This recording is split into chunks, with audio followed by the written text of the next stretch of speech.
1922, cenário da independência do Brasil.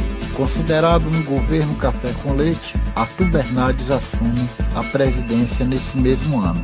Apoiado por Epitácio Pessoa, na comemoração de 7 de setembro entre eventos históricos, acontece a primeira transmissão oficial radiofônica no Brasil, tendo como locutor um discurso de Epitácio Pessoa. Seria mera coincidência, véspera das eleições?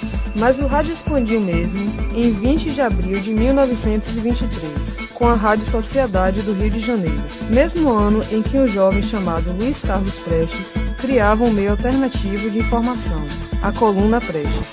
Nos anos 20, a rádio funcionava sem fins comerciais, não havia chamada publicidade no rádio. Surge a PRK 30, Rádio Nacional.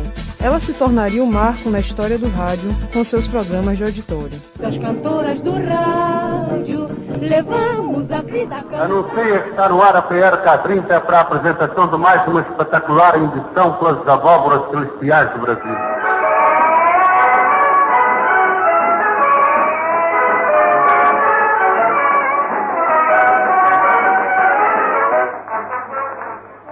Em 1939, iniciou a programação A Hora do Brasil, hoje A Voz do Brasil.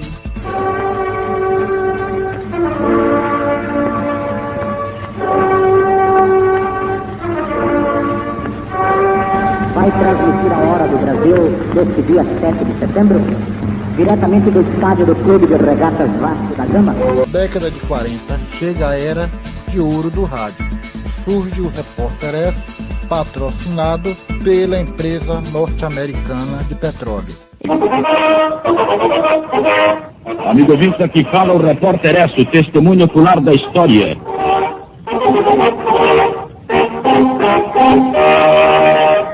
Em 1941, os japoneses atacam a base norte-americana de Terrabo. Em 1955, surge a primeira transmissão experimental de rádio FM, o Rádio Imprensa, no Rio de Janeiro. 1959, o fenômeno conhecido como Jovem Guarda já existia em 1959, quando foram lançados sucessos como Banho de Lua e Estúpido Cupido. Meu coração que já não pode amar, eu amei há muito tempo atrás. Em 1960, o país recebe um novo presidente com muita esperança, Jânio Quadros. No lugar de programas de auditório, aparecem programas de variedades comandadas por locutores de boa voz e excelente estilo comunicativo.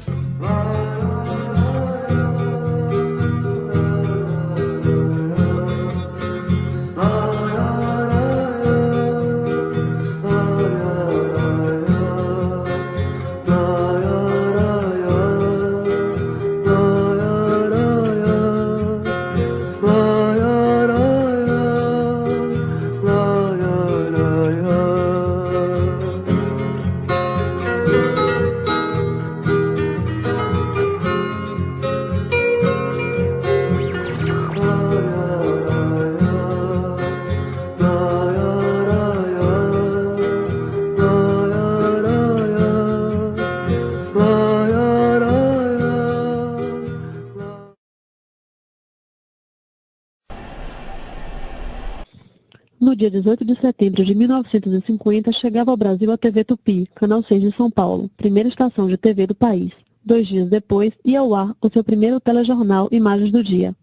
Em janeiro de 1952, outro noticiário é criado pela TV Tupi, o Telenotícias Paner. No mesmo ano, na TV Tupi do Rio, surge o telejornal considerado o mais importante da década de 50, o Repórter S. Apresentado por Gontijo Teodoro, o jornal era feito de notícias nacionais e internacionais. A precariedade na produção dos telejornais era grande, uma vez que tecnologias ligadas à TV mal chegavam ao país e a inexperiência dos primeiros profissionais procedentes do rádio era comum. Na década de 60, a TV se consolida no Brasil e o telejornalismo começa a avançar. O golpe militar de 1964 põe fim à fase de expansão do telejornalismo. Após o ato institucional número 54, o jornal de vanguarda é extinto pela própria equipe. Os telejornais brasileiros passam a adotar o modelo norte-americano e dispensa-se a participação de jornalistas como apresentadores. Os noticiários voltam a ser conduzidos exclusivamente pelos locutores. No entanto, em 1969 e 70, dois fatos vão dar início a uma nova fase do telejornalismo brasileiro: a criação do Jornal Nacional JN, da Rede Globo e o fim do Repórter Esso. O Repórter Esso, um serviço público da Esso Brasileira de Petróleo e dos revendedores Esso, encerra aqui o seu período de apresentações. No dia 1º de setembro de 1969, às 19h56, entrava no ar o Jornal Nacional, produzido no Rio de Janeiro e transmitido simultaneamente ao vivo para São Paulo, Belo Horizonte, Curitiba, Porto Alegre e Brasília. Cid Moreira e Hilton Gomes leram as primeiras notícias do Jornal Nacional. O Jornal Nacional nascia como um exemplo do progresso tecnológico nas comunicações e como um novo modelo de se fazer telejornalismo com planejamento e produção rigorosos. No entanto, uma crítica perseguiria o Jornal Nacional e a TV Globo por anos: a afinidade ideológica com o regime militar.